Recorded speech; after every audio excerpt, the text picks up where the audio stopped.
Okay, so question number one. The uninstalled thrust of a turbofan engine with separate exhaust streams is equal to the sum of the thrust of the engine core, Fc, and the thrust of the bypass stream, Fb, so those expressions are given below. The bypass ratio of the engine alpha is the ratio of the mass through the bypass stream to the core mass flow, so m dot b over m dot c. When the exit pressures are equal to the ambient pressure, the thrusts of the core and the bypass stream are given by those expressions. So we need to make that assumption that they're equal for simplification. And VCE and VBE are the exit velocities of the core and the bypass, respectively, and V naught is the inlet velocity. And M dot F is the mass flow rate of the fuel burned in the core of the engine. We need to show that the specific thrust and the thrust-specific fuel consumption are expressed by these expressions. And m dot naught is m dot c plus m dot b. So, just writing a simple problem statement for the problem and then drawing a turbofan with the thrust of the bypass and the thrust of the core going to the left.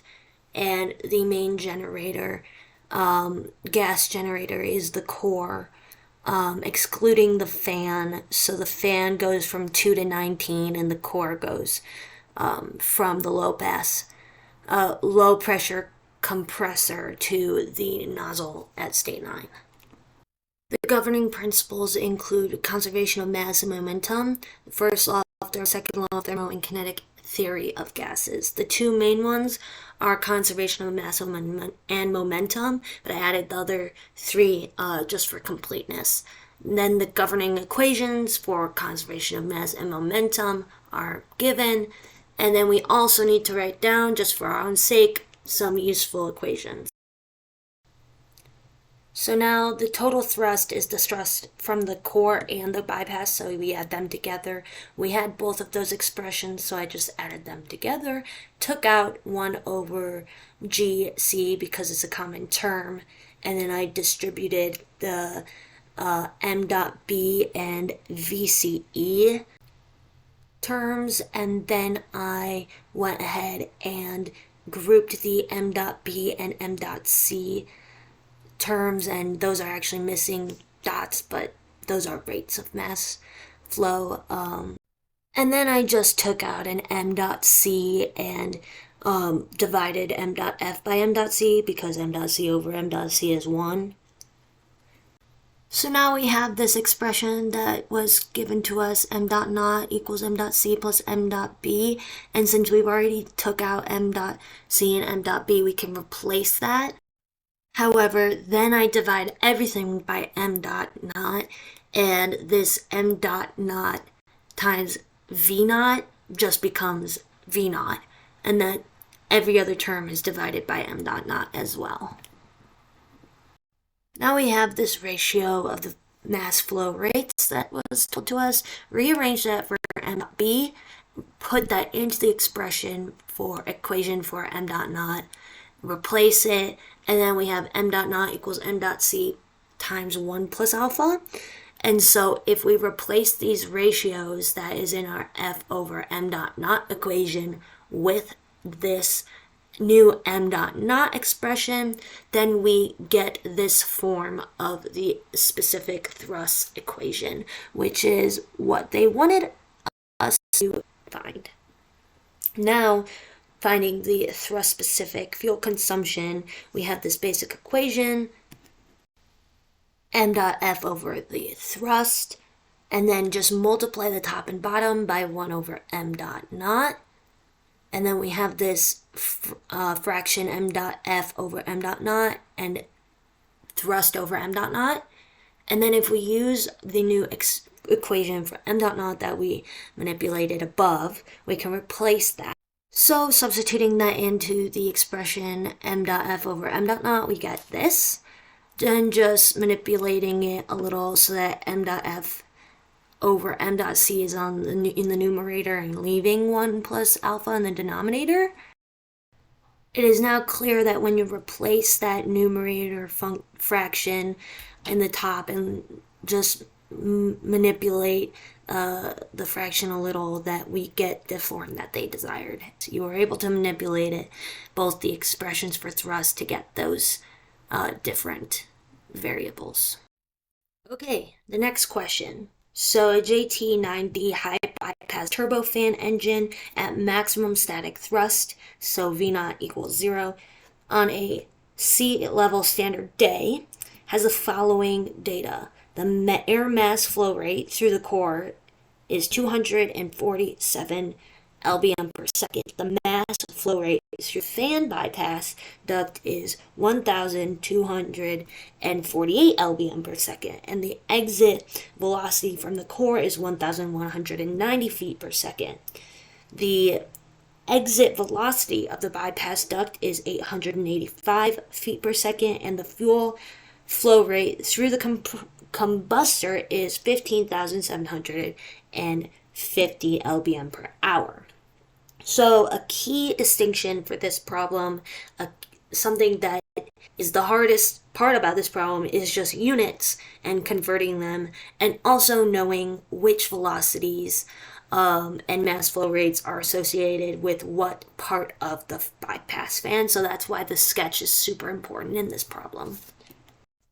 So we're going to solve this problem by splitting up the fan and the core so that we can find the thrust from the fan and the thrust from the core separately and do everything like that. So we've got two control volumes, one that revolves around the core that contains the fan, so that's the volume 3, or it should be labeled volume 2, but that's the purple one. And then the first control volume is just the core, so we are including the ambient air state 0 in the control volume because we know information at that point. We don't know information right at the start of the fan and the core. And so we need to draw our normal vectors to these control volumes so that we can use the conservation of mass and momentum equations with respect to those normal vectors.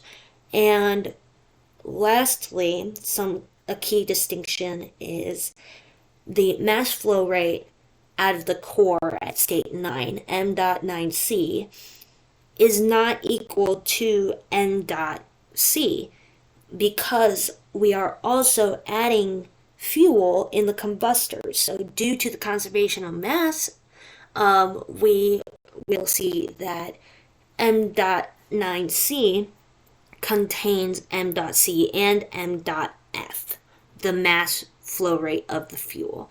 So gonna be the first step in solving this problem is finding out what is m dot 9c. So just as in the previous two problems, we need the same governing principles. The main two are still conservation of mass and conservation of momentum.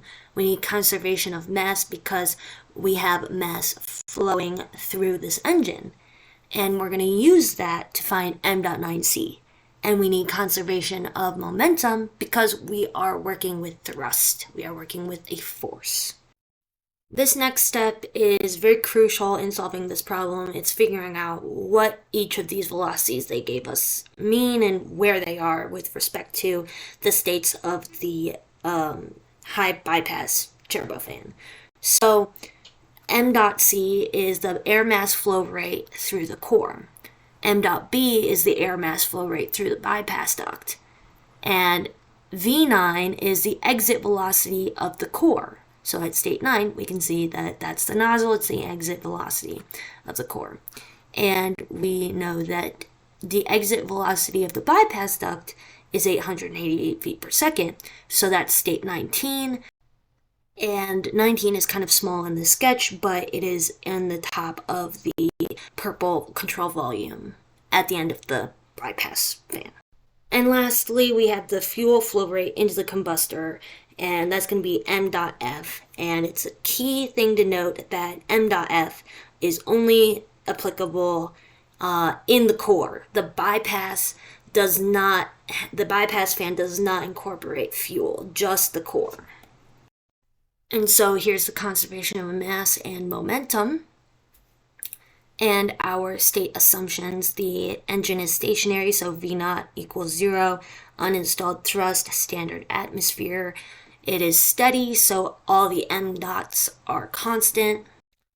It's incompressible, so that the density is constant, and we can take that out of all the integrals if you decide to swim the long way, like I will.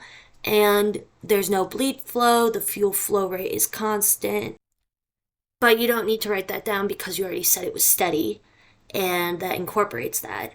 It's 1D flow. That simplifies our integral equations above, and it's inviscid, and there are no installation losses. And also, there's complete combustion. So first things first, let's find out what this m.9c is, the mass flow rate out of the core. So for the core, we can just look at the combustor, and we can see that we've got the mass flow rate into the core and the mass flow rate of the fuel into the combustor. And those things should equal m.9c because of conservation of mass. So if we look at the integral conservation of mass equation, we know it's steady, so there's no change with respect to time. So that term drops out. We've got two control surfaces that have mass flowing through them, the one at the core inlet and at the exit. So we have VC and we have V9. And if we do the dot product of the velocity times the normal vector, we see that VC is going opposite to the normal vector at the entrance, and V9 is going in the same direction as the normal vector as at the exit. That's why VC term is negative and the V9 term is positive. And now we know that m dot equals rho AV, so we can turn these rho AV terms into mass flow rate terms, like so. And then we rearrange for m.9c. This is why the m.f is negative. It's because the normal vector coming out of the control volume is going in the opposite direction as m.f.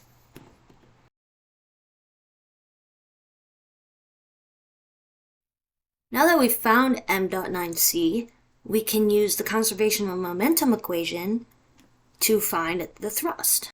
And it's steady, so this ddt term goes to 0. And then if you take a look at the conservation of momentum, it's negative double integral of p dA. That's why I'm just adding this negative sign here and pulling out the negative of the force. And then rearranging for the external force. And then doing these double integrals, taking into account that rho is constant and v times rho times a is mass flow rate. And then remember that V naught is 0, so that term goes to 0, and the ambient pressure is the same as the exit pressure, and that was given to us. So that term goes to 0. Then, if we just plug in all our knowns, we find the force due to the core.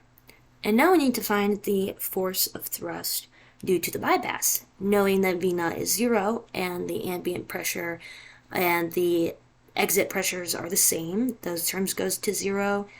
And then we can find the force of the bypass, add the force of the core and the bypass together to get the total force of thrust.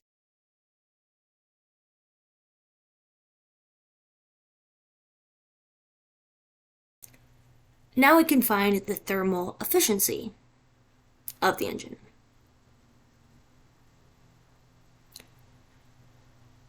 The equation for thermal efficiency includes the power out and the rate of heat in.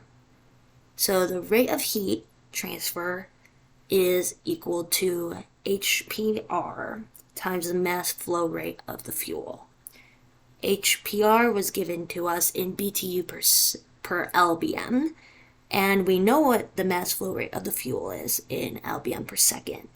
Then we need to convert from BTU to LBF. And we get the heat rate transfer in LBF per second. Now the power out of the core, we know that V naught is 0, and we know all those other terms from before. And now we need to find the power out of the bypass as well, knowing that V naught is still 0, but we don't have any fuel in the bypass fan. It doesn't contain fuel, only the core does, so that term goes to 0 as well. Now we know the power out of the bypass. Now, to find the thermal efficiency, we add both powers together and divide it by the heat rate transfer in, to get that the thermal efficiency is 33.1%. Now we're being asked to find the propulsive efficiency and the thrust-specific fuel consumption S. So the thrust-specific fuel consumption is equal to the mass flow rate of the fuel over the thrust. And we've already found the mass flow rate of the fuel because it was given to us. Make sure that's in lbm per second. And we also found the thrust in part A of this problem in lbf. So the units match lbf per second and lbf. So it's going to be lbf per second over lbf. And now the propulsive efficiency, V naught is equal to 0, so the propulsive efficiency just equals 0. That's as simple as it is.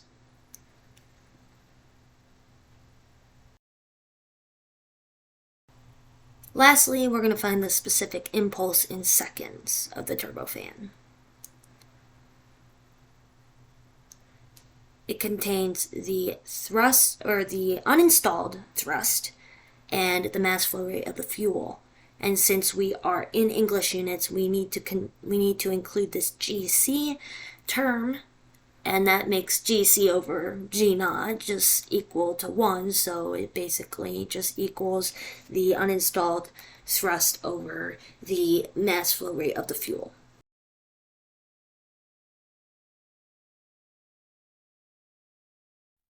This final problem wants us to find the specific impulse in seconds of the PW 2037 at cruise, using the data in Appendix B.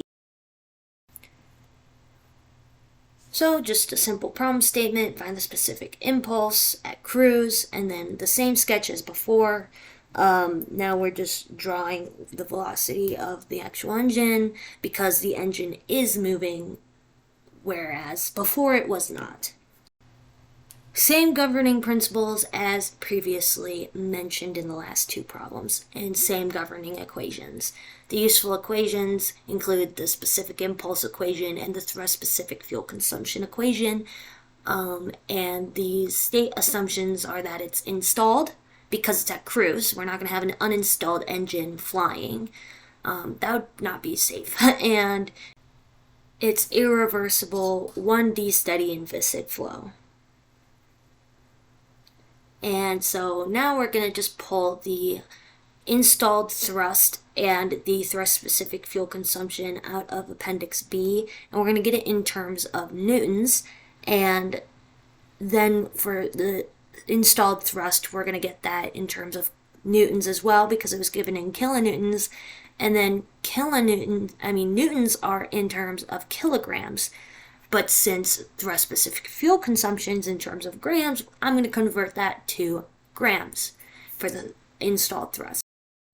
Since we're solving for the specific impulse, and we don't know the mass flow rate of the fuel, we're going to use the thrust-specific fuel consumption to rearrange for the mass flow rate of the fuel, because we were given the installed thrust. That should be a capital T, not an F. And then we just multiply this thrust-specific fuel consumption by the installed thrust, T, not F, to get the mass flow rate of the fuel. And now we have the specific impulse of this turbofan engine in seconds. Thanks so much for watching. I hope this helped.